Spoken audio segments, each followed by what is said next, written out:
Mga kapatid, the title of our sermon this morning is The True Sources of Joy. Ang tunay na mga pinagmumulan ng kagalakan.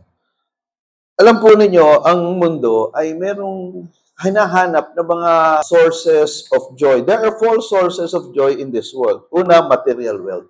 Di ba, marami mga tao ay nagpipilit na magpakayaman, pero marami pong mga mayayaman, wala namang kapayapaan. Yung iba ay sa katanyagan.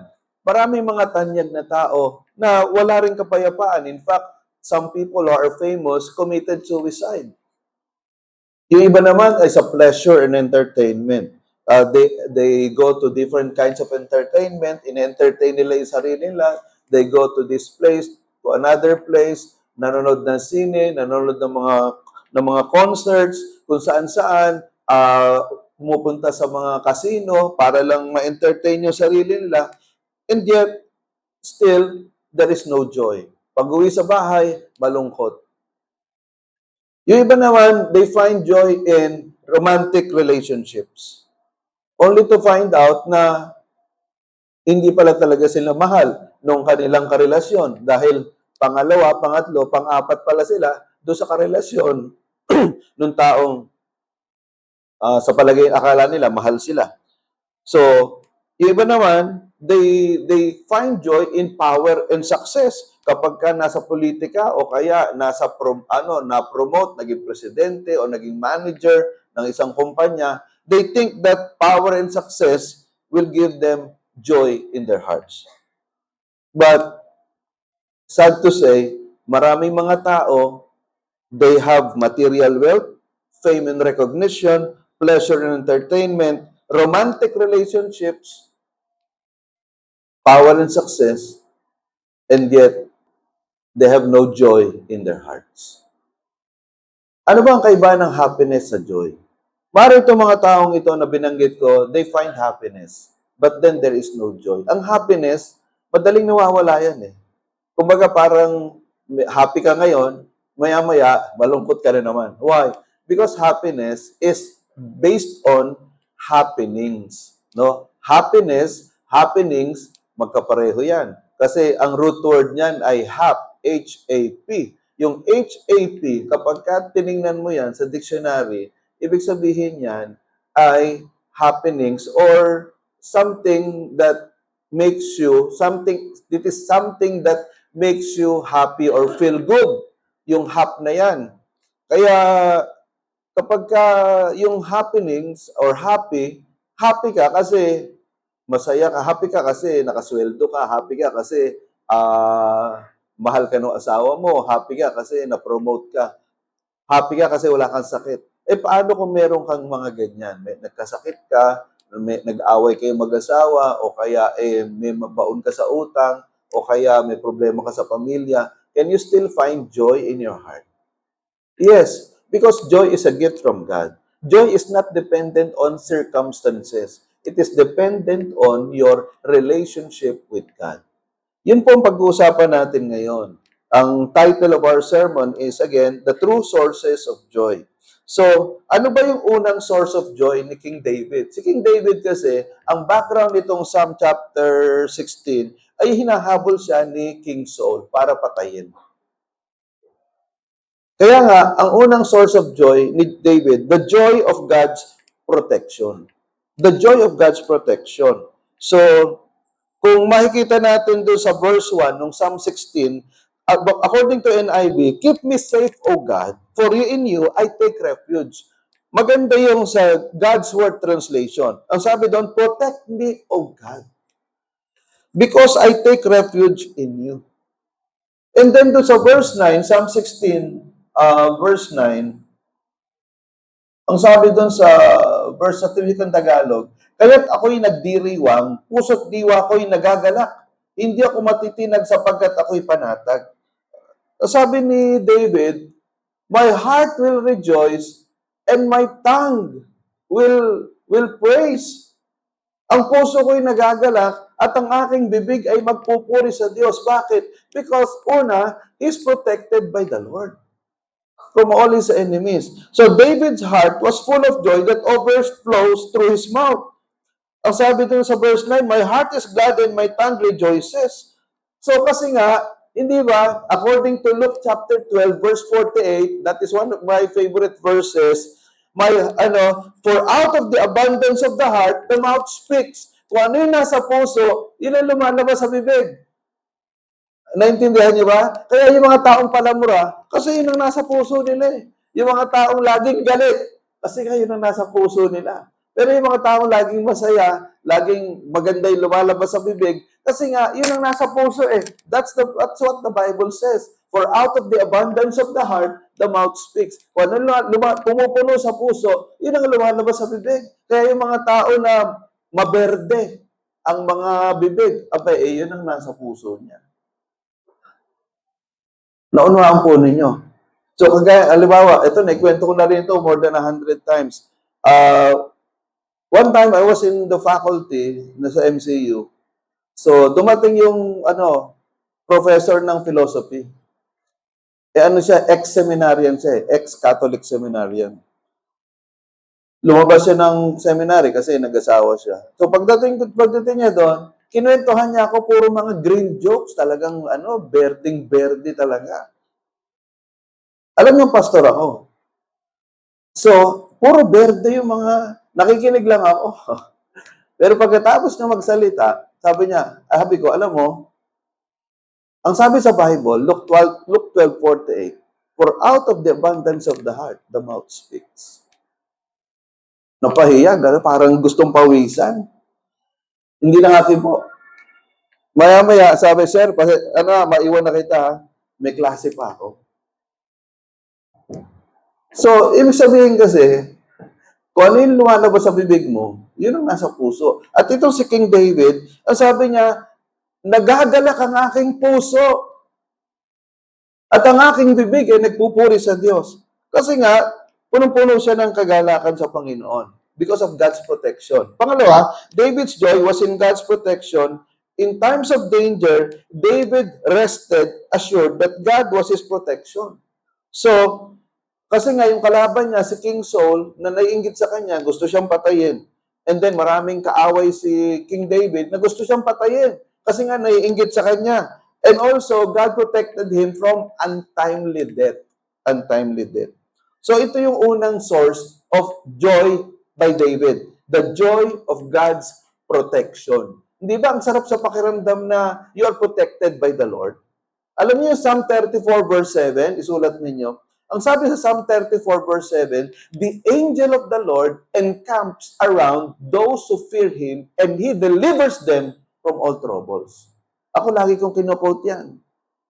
The angel of the Lord, ang anghel ng Panginoon ay pumapalibot sa mga taong may takot sa Diyos at inililigtas sila sa lahat ng kapahamakan. Now, the source of David's joy, yung sabi dun sa verse 3, as for the godly people in the world, they are the wonderful ones I enjoy. Ang ganda nung verse, no, from New Century Version. As for the godly people in the world. So, sinasabi ni David, ang isa sa mga sources of my joy, isa sa mga nagpapasaya sa akin, ay pagkakasama ko yung mga godly people in this world. They are the wonderful ones I enjoy. Sabi niya, nag-i-enjoy ako kapag ang kasama ko, yung mga taong may takot sa Diyos. Ang tanong, kayo ba, nag-i-enjoy ba kayo kapag ang kasama ninyo ay yung mga taong may takot sa Diyos o yung mga taong sumusunod sa Panginoon? Nag-i-enjoy ba kayo kapag kasama sila or naboboard kayo?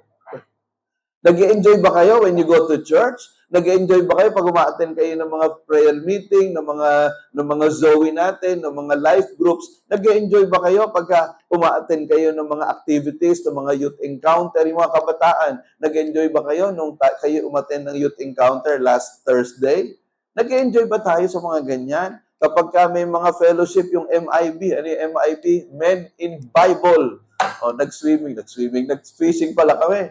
Nung nakaraang linggo, wala kaming nahuli. Si Jeremy lang ang nakahuli. 2 sapsap. Pero nag-enjoy kami kahit wala kaming nahuli. So, ang tanong, nag-enjoy ba tayo kagaya ni David? Or bored na bored tayo kapag nasa church tayo. Parang hinihila natin yung dalawang paa natin na para bang, alimbawa, ang bira, church na naman, ang bira, linggo na naman. So sana, ang attitude natin, wow, linggo na naman. Wow, attend na naman ako sa church. Wow, makikinig na naman ako kay pastor. Hindi yung, pambihira naman, linggo na naman. Makikinig na naman ako sa pastor. Attend na naman ako sa church. So, hindi ba yung attitude natin eh? Itong si David, as for the godly people in the world, they are the wonderful ones I enjoy. Okay?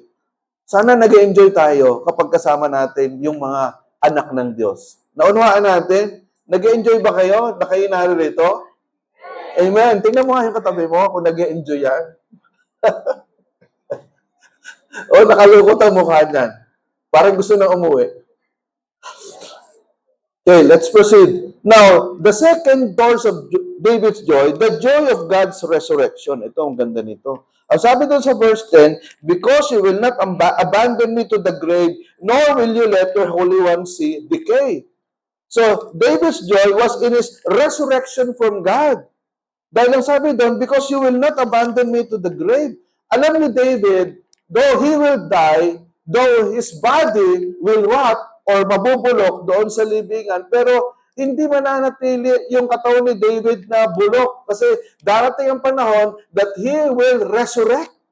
So mga kapatid, si David, he was a prophet. No? Hindi lang siya king, he was a prophet. This time, he was prophesying that he will be resurrected. Naintindihan ninyo? So, David was not just a king, he is a prophet. Kasi, nitong Old Testament, wala pa namang nagtuturo kay David na mayroong resurrection. Naintindihan niyo ba? It is the Spirit of God teaching his heart that he will be resurrected. And, ang sabi doon, second part ng verse 10, nor will you let your Holy One see decay. So, ano yung Holy One na yun? David prophesied that Jesus Christ, the Messiah in the New Testament, will be resurrected. So, prophecy, nagpa-prophesy si David dito that the Lord Jesus Christ will be resurrected. And Peter and Paul quoted yung verse 10 in the New Testament. Naunawaan po ninyo. So, ulitin ko David was prophesying this time. Yung verse 10, it's a prophecy for himself that he will be resurrected and the Messiah in the New Testament will also be resurrected. Naintindihan ninyo? So kaya yung prophecy, the gift of prophecy is a gift from God. Naunawaan po ninyo? Anybody here can be given the gift of prophecy. Because the gift of prophecy is still operational in our time.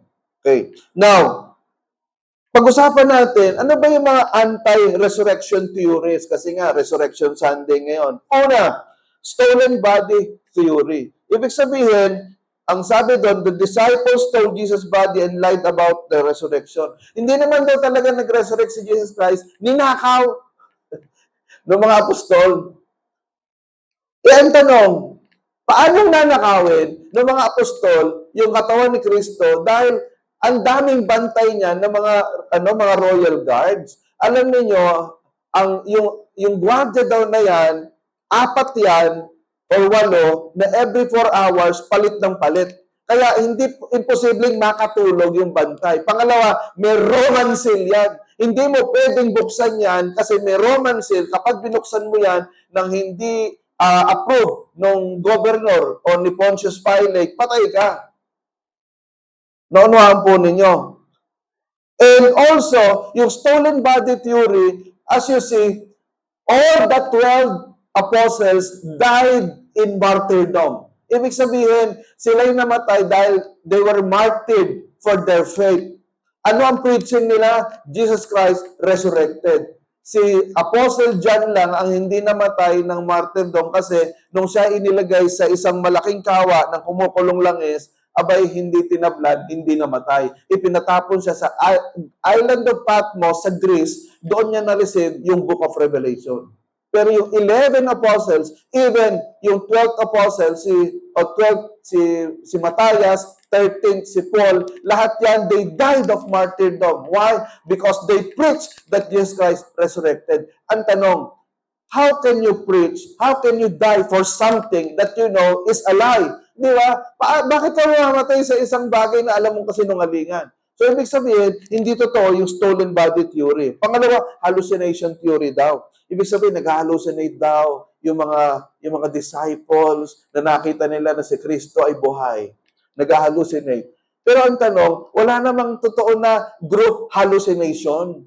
Wala daw ganon. Meron individual hallucination. Imagine niyo yung 12 apostol o kasama na sila Mary.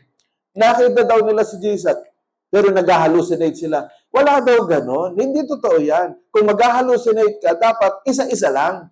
Pangalawa, si Jesus humingi ng pagkain. Kasi gustong patunayan ni Jesus na hindi ako multo, hindi ako espiritu, ako'y katawan, kaya nga humingi ng pagkain eh. Kasi para patunayan ni Jesus, ako'y nabuhay na muli. Gusto kong patunayan, kaya kumakain ako. Pangatlo, wrong tomb theory. Ibig sabihin, mali daw yung napuntahan nitong mga nila Mary, ng mga apostles, na kaya wala doon si Jesus, mali yung napuntahan na na leadingan. Akala nila yun. Imposible mangyari yun. Kasi nga, andun yung Roman seal, andun yung mga gwardya, at hindi lang yon, alam nila na yung inilibing si Jesus Christ doon sa cave ni Joseph of Arimathea. So, imposibleng magkamali. At kung sakali mang nagkamali, dapat ipinakita ng mga kalaban, ng mga apostol na ito yung katawan ni Jesus Christ, no? Ito yung patay, ito yung hindi naman nag-resurrect ka. So, doon pa lang, alam nila na mali. Pang-apat, the resuscitation theory. Yung resuscitate, ibig sabihin nyo bang, alam niyo mga nalunod na i-CPR mo, ganun daw nangyari kay Jesus Christ. Nawalan lang ng malay. So, nung nawalan ng malay, sinipr. Tapos, nung nandun sa loob ng cave, dahil yung atmosphere dun sa cave, parang nakakapagpalakas ng katawan, lumakas daw si Jesus Christ, bumangon. At yung batong malaki na kailangan ng 5 tao para igulong, naigulong daw niya. Di ba, ang laking kabubuhan, sorry for the term ang laking kabubuhan, ang laking kalokohan ng resuscitation theory na nasa loob ng kuweba si Jesus, lumakas, at iginulong yung malaking bato, at andun sa labas, yung mga gwardya. Pwede ba yun? Naunahan nyo ba? Pangalawa, kung totoo yun, totoo man nangyari, bakit yung mga apostles, they preached that Jesus Christ resurrected from the dead? Yun ang preaching nila Jesus resurrected from the dead. Naunahan po natin. Are you following? So, ito yung mga, baka sakali lang, yung mga kabataan, may mga professor kayo, na ganito yung kanilang mga teorya, alam ninyo kung paano kontrahin. Okay? Kasi nga, marami ngayon, halimbawa sa UP o sa ibang mga schools, na they do not believe, lalo na sa Europe, sa Amerika, they do not believe that Jesus Christ rose from the dead. Ito yung mga theories na pinangahawakan nila na hindi totoo yung resurrection. Naunahan po ninyo. Kaya kung sino man sa atin dito, ma-encounter ninyo, ay hindi naman totoo nag-resurrect si Jesus Christ. So, alam nyo paano kontrahin. Isang bagay lang, bakit yung mga apostles, they will die preaching that Jesus Christ resurrected from the dead kung alam nilang hindi totoo? Bakit handa silang mamatay sa pangangaral na si Kristo ay nabuhay na muli kung sakaling hindi naman totoo yun? Sana, halimbawa, nung papatayin na sila, sasabihin, ay, sandali, hindi naman totoo yung nag-resurrect si Jesus Christ. Kaya huwag mo na akong patayin. Ano lang yun, pinipreach ko lang yun, pero actually, hindi ako naniniwala doon. Naintindihan niyo ba? Pero namatay silang lahat So, and then, what are the benefits of the resurrection? Ano bang benefits ng resurrection? Bakit mahalaga, listen everyone, listen. Bakit mahalaga na alam natin yung resurrection? Bakit mahalaga na tayo naririto, pinag-aaralan natin yung resurrection? Number 1, It is because the justification for our sins. Romans chapter 4:25, basahin nga natin. He was delivered over to death for our sins and was raised to life for our justification. Ano ba Tagalog ng justification? Pinawalang sala. So, ibig sabihin, nung si Kristo ay nabuhay na muli, di ba, si Kristo pinako sa krus para akuin yung mga kasalanan natin. Ngayon, kaya siya nabuhay na muli from crucifixion to resurrection para tayo ay pawalang sala. Yun ang resibo na tayo ay pinatawad na ng Panginoon sa ating mga kasalanan. Kasi kung hindi nabuhay na muli si Jesus Christ, walang resibo, walang katunayan na tayo ay pinatawad na sa ating mga kasalanan. Naunawaan po ninyo. Are you listening? Justification. He was delivered over to death for our sins. Siya ay namatay para sa ating mga kasalanan. Siya ay nabuhay na muli para tayo ay ariing ganap o pawalang sala sa ating mga kasalanan. So, yung forgiveness sa atin ng Panginoon, two ways yan. Crucifixion and resurrection. Mahalaga yung crucifixion, mahalaga ang resurrection. Naunawaan po natin. Pangalawa, victory over our sins. Ibig sabihin, sabi niya sa 1 Corinthians 15:54-57, death has been swallowed up in victory. Death has been swallowed up in victory. Ano ibig sabihin nun? Yung kamatayan ay nilamon ng tagumpay nung si Kristo ay nabuhay na muli. Bakit? Ano ba ang kamatayan? Ang kamatayan, ang greatest manifestation ng kasalanan. Kaya ang tao namamatay dahil sa kasalanan. Naunawaan po ninyo, pakinggan ninyo ha. Plano ba ng Diyos nung nilikha niya si Adan at si Eva na mamatay ang tao? Kasama ba sa plano ng Diyos na mamatay ang tao? No. Ang plano ng Diyos sa Adan at si Eva at yung mga anak nila to live forever and ever. Pero bakit sila namatay? Bakit? Dahil pumasok ang kasalanan. Ang sabi sa Roma 5, talatang 12, pakinggan po ninyo. Pumasok ang kasalanan sa tao at sa isang tao, ito ay kumalat. No? Because of one man, because of the sin of one man, death has spread to all men. So, ibig sabihin, ang plano ng Diyos, mabuhay tayo lahat. Kaya lang dahil sa kasalanan, nagpumasok ang kamatayan. Why? Dahil nga, yun ang plano ng demonyo eh. Ang plano ng demonyo, wasakin ang plano ng Diyos. Kaya nga, pumasok ang kasalanan dahil alam ng demonyo na kapag nagkasala si Adan at si Eva, masisira ang plano ng Diyos na ang tao mabuhay forever and ever. So, ngayon, dahil si Kristo ay namatay doon sa krus at nabuhay na muli, yung kamatayan, yung kasalanan na kung saan, yun ang nagsisimbolo ng ating kasalanan, ay nilamon ng pagkabuhay na muli ni Kristo. Ibig sabihin na pagtagumpayan ni Kristo ang kasalanan. Kaya nga, dahil si Kristo ay nabuhay na muli, lahat ng nananampalataya kay Kristo, kinikilala si Kristo bilang Panginoon, tagapagligtas at Diyos ng kanilang mga buhay, lahat tayo, mamatay man tayo sa katawan, we will all be resurrected because our God, our Lord, is resurrected. Naintindihan niyo? Hindi tayo mananatiling patay. Hindi kagaya ng mga paniniwala ng ibang doktrina na kagaya ng mga Jehovah's Witness. Ang paniwala nila, yung annihilation. Ano yung annihilation? Yung bang parang mawawala ka lang, parang bula. Poof! Wala. Zero. Wala lang.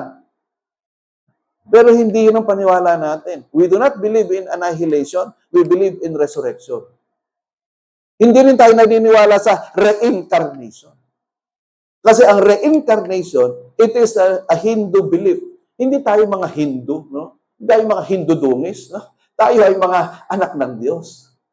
Tayo ay binayaran ng Diyos ang ating mga kasalanan nung si Kristo ay namatay doon sa krus at siya ay nabuhay na muli. Pangatlo, new life. Ito, maganda to. Ang sabi doon sa Romans 6:4, basahin nga natin. Sabay-sabay. 1, 2, 3. Just as Christ was raised from the dead, we too may live a new life. So, ano ang purpose ng resurrection? Listen to this. Makinig kayong lahat. Ang purpose ng resurrection is for us to live a new life. Ibig sabihin ng new life, bagong buhay. Hindi ka na alipin ng kasalanan. Naunawaan natin. Kaya ibig sabihin, walang anak ng Diyos na mananatiling, nabubuhay, natalunan sa kasalanan, na alipin ng bisyo. Kung sino man sa inyo dito, matagal na kayong uma-attend dito, pero alipin pa rin kayo ng bisyo. Ibig sabihin, hindi mo pa nararanasan yung kapangyarihan ng resurrection ni Jesus Christ. Naintindihan natin? Kaya nga ang dami natin mga testimonies na naririnig, di ba? Yung testimony ni Brother JR. Ano ba si JR? Di ba? Ang ganda ng testimony ni Brother JR. And then kapag kanood kayo ng 700 Club, ang ganda ng mga testimonies doon na mga dating mga practicing homosexuals, mga lesbians, pero binago ng Diyos. Mga dating mga mamamatay tao, pero binago ng Diyos. Mga dating mga talamak sa mga bisyo, mga drogista, pero binago ng Diyos. Why? Because that is the power of the resurrection of Jesus Christ. Because when Jesus Christ resurrected, He gave us the power to live a new life. Amen? Palakpakan nga natin ang Panginoon. And then pangatlo, the joy of God's eternal pleasures. Ito yung pangatlong source of joy ni David. Ang sabi doon sa verse 11, you have made known to me the path of life. You will fill me with joy in your presence, with eternal pleasures at your right hand. Alam niyo, napakaganda nito. Napakaganda nitong verse 11, Psalm 16 verse 11. So, basahin nga natin. You have made known to me the path of life. You will fill me with joy in your presence, with eternal pleasures at your right hand. Grabe, no? Kung iisa-isahin nyo, word for word, napakaganda. Pinaalam mo sa akin, sabi ni David, pinaalam mo sa akin ang daan ng buhay. Pinuno mo ang buhay ko ng iyong presensya ng panghabang panahon na kasiyahan na galing sa iyong kamay. Tingnan po ninyo, no, alam niyo ang blessing ng Diyos, hindi lang spiritual. Ang blessing ng Diyos, kasama dyan, physical, financial, at emotional. Naniniwala kayo dyan? Listen to this.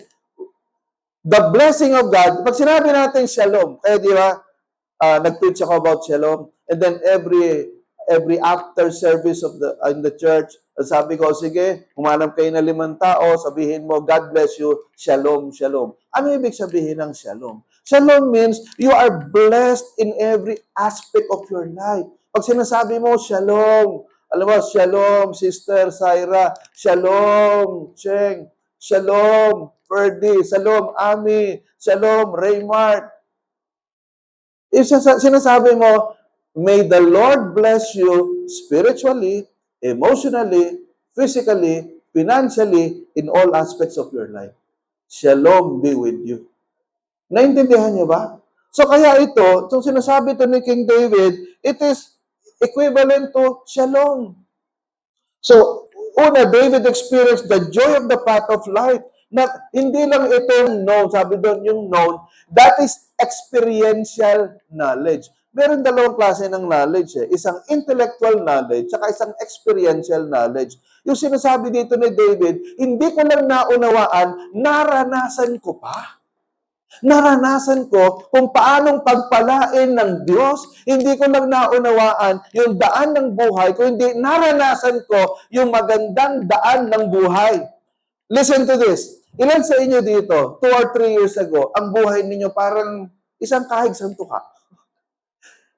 Ilan sa inyo dito, parang hirap na hirap kayo sa buhay, hirap na hirap kayo sa finances, hirap na hirap kayo sa pamilya ninyo. Pero habang umaattend kayo, in the past 2 years, unti-unti, inayos ng Diyos ang buhay ninyo. Ngayon, asenso na kayo. Ngayon, maalwan na yung buhay nyo. Ngayon, maayos na yung buhay ninyo. Naunawaan po ninyo, ngayon may kapayapaan na sa pamilya ninyo. Ilan sa inyo nakaranas kayo ng ganon, na in the past 2 years, kung babalikan mo yung buhay mo 2 years ago, malayong-malayo na doon sa meron ka ngayon. Meron bang ganon sa inyo? Meron bang ganon o wala? Meron? Walang sumasagot. Pakitaas nga ang kamay nung pinagpala ng Diyos. Mula nung numatan kayo dito, pinagpala kayo ng Panginoon. May I see your hands? Praise God. Yung iba, hindi makataas ang kamay kasi hindi faithful kay Lord eh. Alam mo yung mga faithful sa Panginoon? Hindi ka pababayaan ni Lord. Naintindihan po ninyo? If you are faithful in obeying the Lord, may balik yan eh. Kagaya itong si David. So, you have made known to me the path of life. Pangalawa, David found contentment in his relationship with God. David found contentment. Ibig sabihin, may kakontentuhan si David sa relationship niya sa Diyos. So, kasi yung iba sa atin, no? Listen, ha? Humahanap ka ng contentment sa maraming bagay. Humahanap ka ng contentment sa relasyon. Kaya kung kani-kanino in a relationship with this, and then pag in a relationship, kung kani-kanino in a relationship, alam mo, dapat magkaroon ka ng in a relationship with Jesus Christ. Kapag nagkaroon ka, listen to this, ha? If you are in a relationship with Jesus Christ, you will find contentment. Naunawaan ninyo? Are you listening? If you are in a relationship with the Lord Jesus Christ, you will find contentment in your life. Si David, sabi niya, true joy is having the presence of God here on earth and securing the eternal pleasures of salvation in heaven. Listen, there is no joy equivalent to the joy of knowing that when you die, you will go to heaven and stay there forever and ever. Ito, tatanungin ko kayo ha. Ano mas gusto nyo? Manalo kayo sa loto, although I do not encourage loto. Manalo kayo, halimbawa, sa isang raffle na nanalo kayo 100 million pesos. Wow. 100 million pesos. Or, nagkaroon ka ng assurance that when you die, you will go to heaven and you will stay there forever and ever. Anong pipiliin mo? Manalo ka ng 100 million pesos, pero hindi ka naman sigurado na sa langit ka pupunta. Or, hindi ka nanalo ng 100 million pesos, pero sigurado ka naman, anytime you die, you will go to heaven. Anong pipiliin mo? A, 100 million pesos, or B, you are eternally secured in heaven. Sino ang sasabi, Pastor, gusto ko letter A. Sino ang B? Wala din. C. Sisipain kayo ni Lord. Kasi, mga kapatid, no, aanhin mo yung 100 million pesos kung hindi ka naman sigurado sa langit ka pupunta. Naintindihan niyo ba? Alam niyo ba yung hell? Sino sa inyo, napaso na kayo ng kaldero ng sinaing? Napaso na kayo ng katol, napaso na kayo ng apoy. Di ba, ang sakit, di ba? Alam niyo sa impyerno, every second, sinusunog ka. Pinapaso ka. Sumisigaw ka ng kamatayan pero hindi ka mamamatay. Forever and ever, yung torture sa hell. Marami sa atin, hindi natin alam kung ano naghihintay sa hell. Kaya, kung pumunta sa hell, andun naman yung mga dabar cards ko. Mag-iinuman kami doon. Mga kapatid, andun nga yung mga dabar cards mo, pero wala kayong pakialaman sa bawat isa. Bakit? Lahat kayo tinutorture. Hindi ang usapan nyo, Brad, ilang taong ka nang tinutorture dyan? Kumusta? Ano bang klaseng torture sa'yo? Ako ganito. Sa'yo ba? Mas okay ako. Hindi ganun. Iiyak ka. Sisigaw ka ng kamatayan dahil tinutorture ka, pero hindi ka mamamatay. Because forever and ever, you will be tortured in hell. Yun ang impyerno. Di ba sa atin, you take for granted the definition of hell or the reality of hell. Pero itong si David, sabi niya, that's why, sabi niya, with eternal pleasure at your right hand. Sinasabi ni David, aside from the blessings here on earth, I will go to heaven and I will enjoy the eternal pleasures in heaven. So, kaya nga, kahit na may mga pagsubok, may mga problema sa buhay, mga kapatid, ang Panginoon, He will be with us despite of the trials, the troubles, the temptations, lalo na ngayon, nasa end times na tayo. And then, tingnan niyo yung langis, yung oil, pataas na pataas. Yung bilihin, pataas na pataas. Ang buhay natin, pahirap ng pahirap. So, sa kabila ng kahirapan, sa kabila ng mga pagsubok, we can still find joy in our hearts. Alam mo ninyo, di ba, ang mga Pilipino, isa tayo sa pinakamasayahing mga tao sa buong mundo, na bahang-baha na, abay, nagsuswimming pa sa baha. Lalo na yung mga anak ng Diyos. Ito, no, merong isang ako nabasa, during Typhoon Ulysses, a small Filipino church in Cagayan gathered under a makeshift tarp by the Mother River. So, binaha Sunday morning. Ang ginawa nila, gumawa sila ng ng tarpaulin. And then under the tarpaulin, kumanta ng Great is thy faithfulness.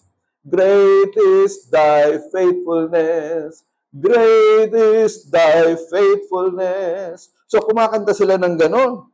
And then meron dumaan na kapitbahay, sabi, how can you sing when you have lost everything? Ang bira, binahan na nga kayo, nakakakanta pa rin kayo. Pero sumagot yung isa matanda, sabi niya, we haven't lost Jesus. That's why we still have joy. Hindi namin nawala si Jesus Christ. Kaya nakakakanta pa rin kami. Naunawaan po ninyo, mga kapatid, if Jesus Christ is in your heart, if Jesus is in your heart, you can still sing, you can still find joy despite of the trials, the troubles, the tribulations in this life. Ano ang kaibahan ng anak ng Diyos sa hindi anak ng Diyos when it comes to trials and troubles? Lahat tayo, anak ng Diyos, hindi tayo immune sa trials, troubles, and temptations. Lahat tayo, anak ka ng Diyos, darating yan. Mabibigat ng mga pagsubok, darating yan sa iyo. Pero anong kaibahan mo sa hindi anak ng Diyos? Ang hindi anak ng Diyos, kapag binira ng pagsubok, iyak ng iyak, parang walang pag-asa sa buhay. Pero ang tunay na anak ng Diyos, kahit gaano kabigat ang dumating na pagsubok, may ngiti ka pa rin sa labi, may pag-asa ka pa rin. Because you know that the Lord is in your heart, ano man ang mangyari, hindi ka pababayaan ng Diyos. Amen? Palakpakan nga natin ang Panginoon. So, in life application, 3S. Number 1, stay. Manatili sa presensya ng Diyos. So, ibig sabihin, ang sabi ni David, in your presence, there is fullness of joy. Huwag kang aalis kay Lord. Huwag kang magbabackslide. Huwag kang tatalikod. Naunawaan ninyo, iwanan ka na ng boyfriend mo. Iwanan ka na ng asawa mo. Pero siguraduhin mo, nakasama mo pa rin si Lord. Kasi pagkasama mo ang Panginoon, I'm telling you, you can still find joy in your heart. Naunawaan ninyo, stay in the presence of the Lord. Pangalawa, stand.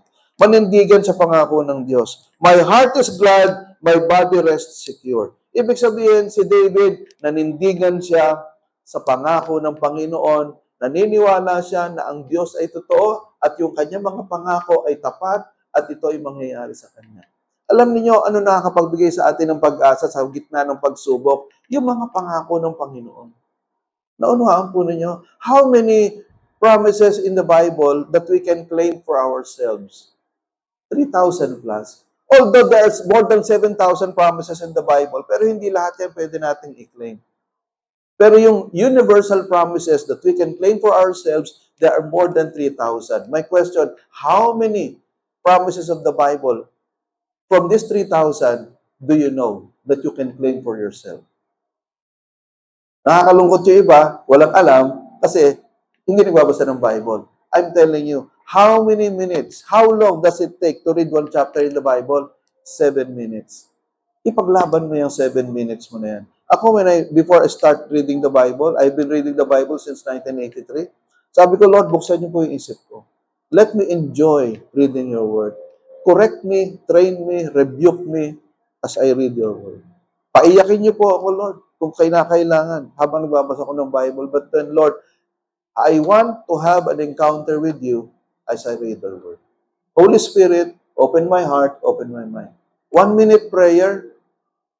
That's why when I read the Bible, I enjoy reading the Bible. Alam niyo, may collection ako ng study Bibles. I have more than 20 physical study Bibles. Collector ako ng Bible. I have more than 20 study Bibles. Halos lahat ng study Bibles in the world, meron ako sa library ko. Because I love reading the Bible. Pangatlo, you share. Ibahagi mo yung pag-asang natanggap mo. Huwag mo sarilinin yan. Ibahagi mo. Ang sabi ni David, you make known to me the path of life. Ipanaalam mo sa akin, pinaranas mo sa akin ang daan ng buhay. So, anong dapat natin gawin? You share it.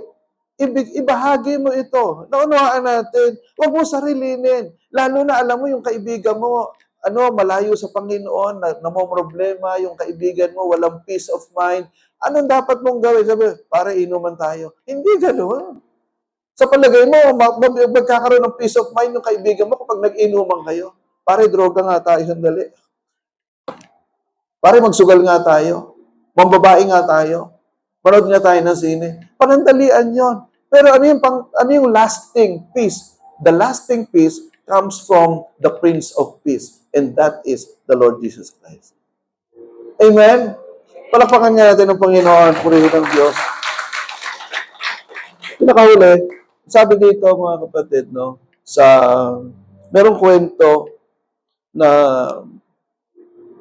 isang pamilya somewhere in Bulacan, namatay yung nanay. So pumunta sila sa libingan nung undas, November 1. Malungkot sila, pero sabi ng panganay, nagbasa siya ng Bible. Sabi sa 1:75, binasa niya, "Ako ang muling pagkabuhay at ang buhay. Ang sumasampalataya sa akin, kahit siya'y mamatay, ay mabubuhay." Ang sabi ng bonsong kapatid, di kuya, makikita natin si nanay. Oo, makikita natin si nanay sa huling panahon. Dahil bubuhayin ng Diyos si nanay at magkikita-kita tayo sa langit. At napalitan yung lungkot ng kasiyahan. Mga kapatid, ang sabi sa unang Korinto 15, talatang 19, basahin natin. Kung ang pag-asa natin kay Kristo ay para lamang sa buhay na ito, tayo na ang pinakakawawa sa lahat ng tao. Ano ibig sabihin niya? Kung yung faith mo kay Jesus Christ, hanggang dito lang.